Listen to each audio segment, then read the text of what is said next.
Rohit Agarwal, who's a senior executive and vice president and equity fund manager at Kotak Life Insurance, joins in now with his expertise on the markets. Rohit, markets have been quite volatile. Today, there is a huge amount of recovery that is being seen. But how do you read into a very, very dynamic situation? Yeah, hi. Well, as you rightly said, it is a very dynamic situation. Yesterday morning, when the world woke up, we saw crude hitting 180 to 120 Brent, and we saw a sharp reaction in the Indian markets. Today, as we woke up, we saw the sub $100 kind of handle, and right now it is somewhere between the mid 90s. I think this volatility is here to stay, and it is going to be extremely difficult to take a very clear view. It is not just about the crude. We have to keep in mind that because of what's happened to some of the strikes that have actually happened, gas will become a bigger concern than crude, and not just the crude price, because we've already seen some curtailment, some pullback to gas allocation in some of the very critical sectors. Obviously, the government will need to prioritize gas consumption and gas availability to the priority sectors like agriculture, like auto.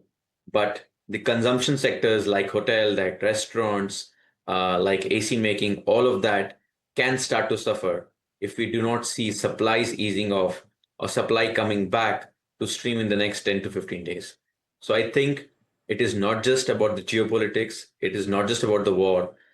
We may come to hear that Iran is now not able to create or cause more damage, and that US is causing quite a lot of damage. We may hear that they are coming on the negotiating table, but what we actually need in the next 10 to 15 days is for gas supplies to start resuming. Otherwise, we will have to start looking at some kind of lower growth for India as a whole. All right, so that's a big statement, Rohit. The economy getting impacted because of the resources-led supply chain constraints that we are dealing with. But how do you play the market in this scenario? And given the oil price volatility that we have seen, the gas shortage that we have seen, and the two sectors cutting across various sectors, impacting either transportation or raw material for several other sectors. How would you assess which sectors are a no-go or a definite buy opportunity at this particular time? Well, historically, if you look at wars and look at a view from a lens which is after 12 months or so, you always tend to make money. However, when you are in the midst of a war, it is very difficult to say which segment will get impacted a lot. But if you look at what's happening in this kind of situation, obviously because oil has gone up, because gas has gone up, because there's a constraint in supply, we can clearly see that the consumers of feedstock, which have oil and gas as their feedstock, will get impacted.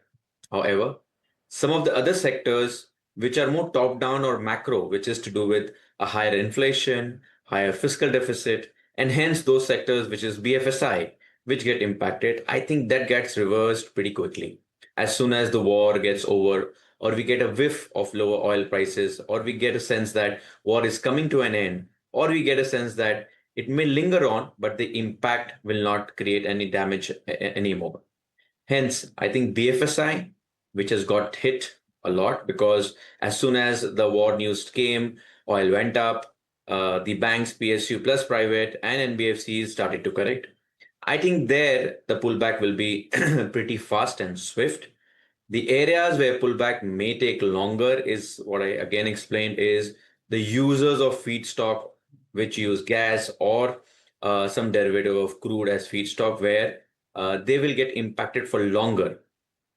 However, if supplies do come back on stream in the next 15 to 20 days or max a month, then these sectors will come back. Otherwise, BFSI is an easy sector to go and buy.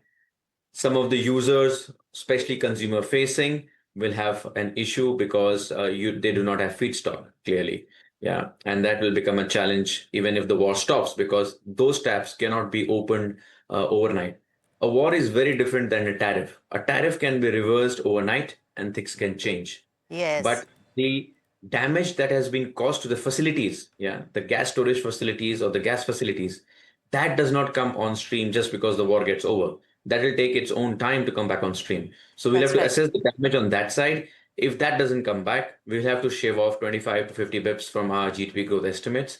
Otherwise, I think banking, and then obviously, as the war news trickles in that it is likely to get resolved, Yes. the beneficiaries of lower oil prices is the one that you should be looking at. Maybe some bean stocks, maybe some other FMCG where they have got hit by higher crude, yeah, derivatives of crude, wherever it is, but not industries which use direct feedstock as crude. So that, not All crude, but right, so gas. that's a great differentiation and gives a sector-wide view on how to play the market with respect to the gas as well as oil price uncertainty. Now, my final question to you, Rohit, at this point would be how to play the market and how much of cash conservation would you really suggest at this particular time?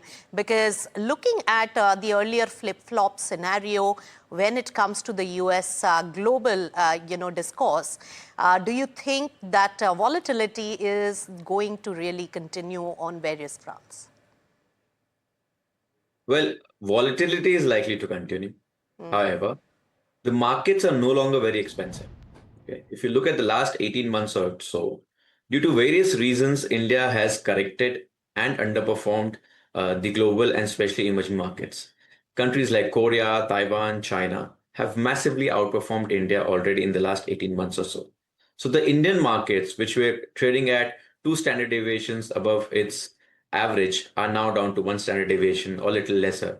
So the markets at 20x odd, give or take 1 year forward, is not in a real expensive zone.